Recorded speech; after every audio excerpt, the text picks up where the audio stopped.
Welcome to the podcast series by Anubhav Delhi. स्वागत है आपका अनुभव दिल्ली द्वारा प्रस्तुत इस पॉडकास्ट श्रृंखला में।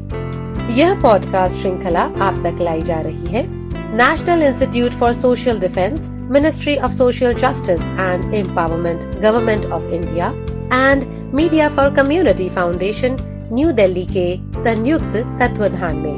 मित्रों, वरिष्ठ नागरिकों की हर प्रकार से मदद के लिए, शारीरिक मानसिक विकास के लिए, स्वास्थ्य की जानकारी के लिए, डॉक्टर्स, अस्पताल, वृद्धाश्रम, कानूनी सलाह, मानसिक विकास, इन सभी प्रकार की जानकारियों के लिए, साथ ही उनसे जुड़ी समस्याओं के समाधान के लिए एवं उनके लिए कार्यक्रमों की जानकारी के लिए अब आप संपर्क कर सकते हैं national toll free helpline for senior citizens पर, जो कि है 14567 14567। यह कार्यक्रम आप तक लाया गया है अनुभव दिल्ली द्वारा।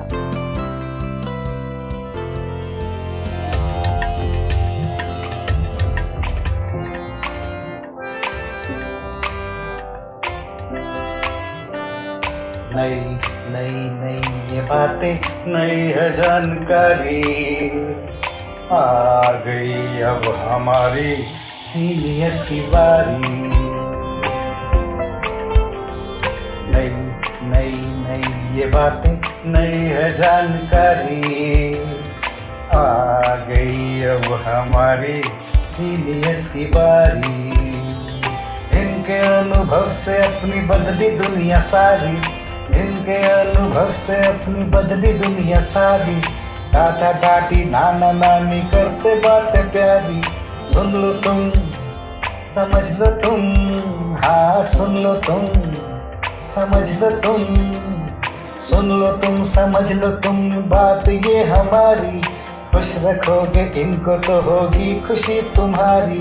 नई बातें हैं ये देखो, नई जानकारी, आ गई अब हमारी सीनियर्स की बारी। किससे कहानियां, सेहत और विज्ञान की बातें, रेडियो कार्यक्रम अनुभव में सीनियर्स की बात, सीनियर्स के साथ। मेरा नाम है कंचन दीवान और उम्र है 64 साल। तो हम सीनियर सिटीजन्स के पास समय की तो कमी नहीं है, समय है और खाली समय भी काफ़ी है। और इसके अलावा उनके मन की इच्छा कि कुछ काम किया जाए, ये दोनों चीज़ें जो हैं कोई भी काम करने के लिए बहुत ज़रूरी हैं और ये उनके पास पूर्ण रूप से उपलब्ध है। और अब काम देखा जाए कि क्या काम कर सकते हैं सीनियर सिटीजन्स, तो ये तो एक बहुत ही बड़ी लंबी लिस्ट है। क्योंकि मैं सोचती हूँ कि सीनियर सिटीजन्स का एक्सपीरियंस इतना है, इतनी उम्र का एक्सपीरियंस होता है कि वो किसी भी फील्ड में अपनी मास्टरी दिखा सकते हैं।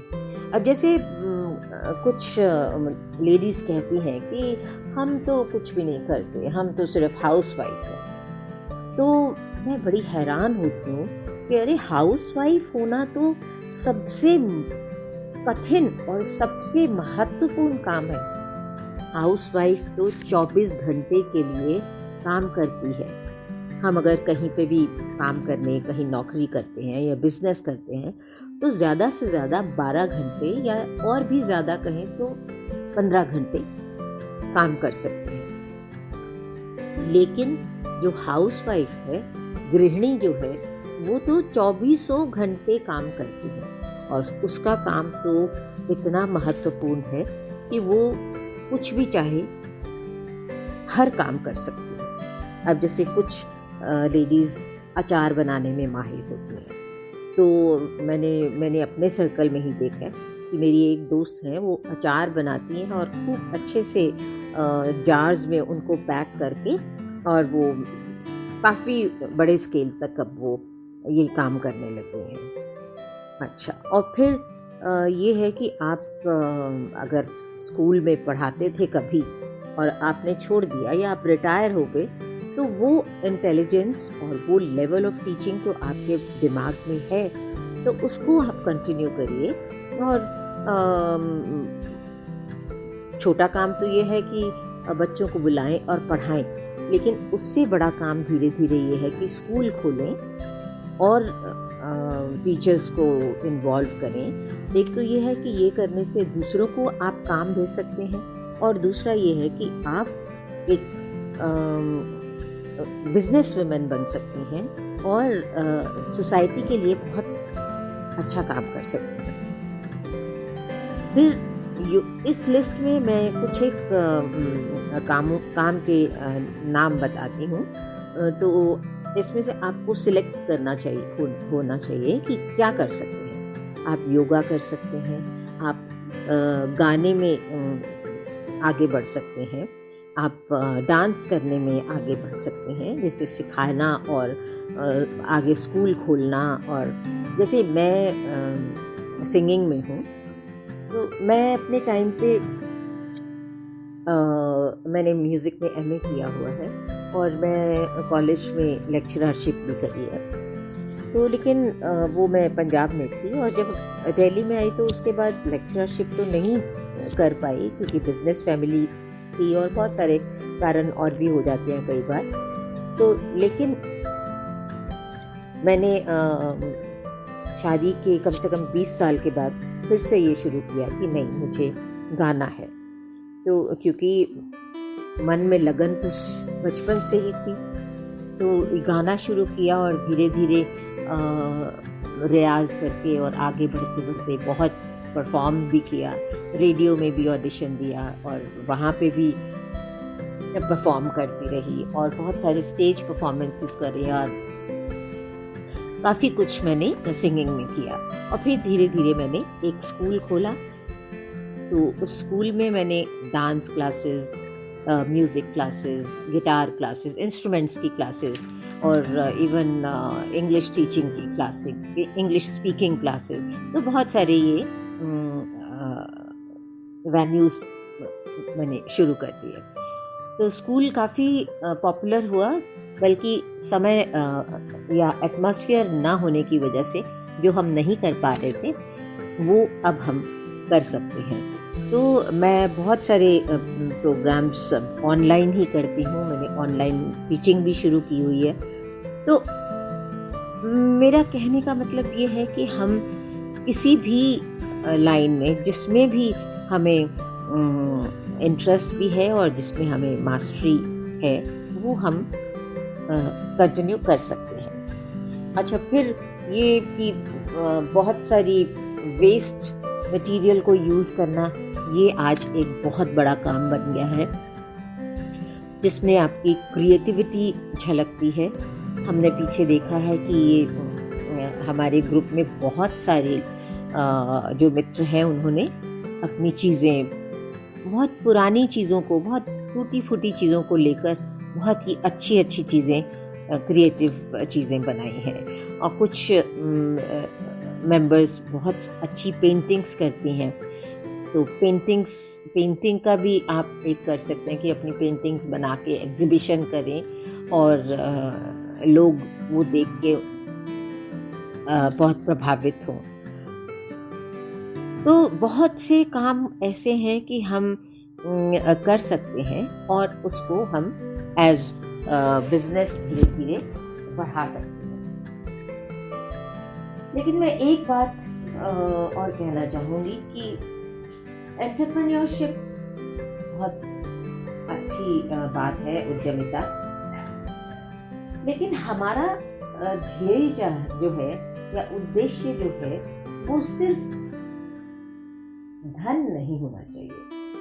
ऑफ कोर्स धन के बिना तो आज कुछ नहीं हो सकता, लेकिन धन के बिना बहुत कुछ भी हो सकता है। तो मेरा तात्पर्य यह है कि इसके धन के अलावा अपने मन की संतुष्टि एक बहुत बड़ी चीज़ है। तो अगर हम कोई काम करके अपने मन को शांत और संतुष्ट रख सकते हैं, तो ये हमारा सबसे बड़ा धन है। तो मैंने देखा है कि सलाम नमस्ते में बहुत सी कहानियाँ आती हैं। बहुत लोग अपनी अपनी अपनी कहानियाँ या और सुनी हुई कहानियाँ या एक्सपीरियंस के हिसाब से कहानियाँ सुनाते हैं। बहुत सी कहानियों को सुन के प्रभावित भी होते हैं, हम इंस्पायर भी होते हैं। और मैं तो ये कहूँगी कि ये सब बातें सुन के और पढ़ के हम सबको कुछ ना कुछ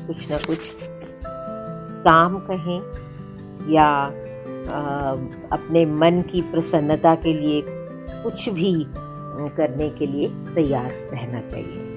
तो एंटरप्रेन्योरशिप सिर्फ यंगस्टर्स का नहीं, सीनियर सिटीजन्स का भी फोटे होना चाहिए। और बहुत सीनियर सिटीजन्स को एक प्लस पॉइंट है कि उनके पास एक्सपीरियंस है। इनफैक्ट हम सीनियर सिटीजन्स ना कह के उनको एक्सपीरियंस्ड सिटीजन्स कहें तो वो मेरे ख्याल से ज़्यादा उपयुक्त होगा।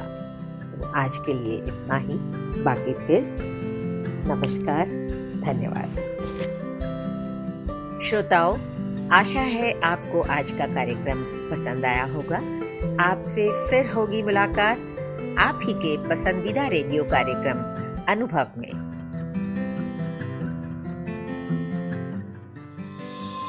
दोस्तों, वरिष्ठ नागरिकों का अनुभव अपने परिवार और परिवारजनों की खुशहाली के लिए हमेशा समर्पित रहता है और उनकी मदद के लिए अब समर्पित है एक national toll free helpline number 14567 14567।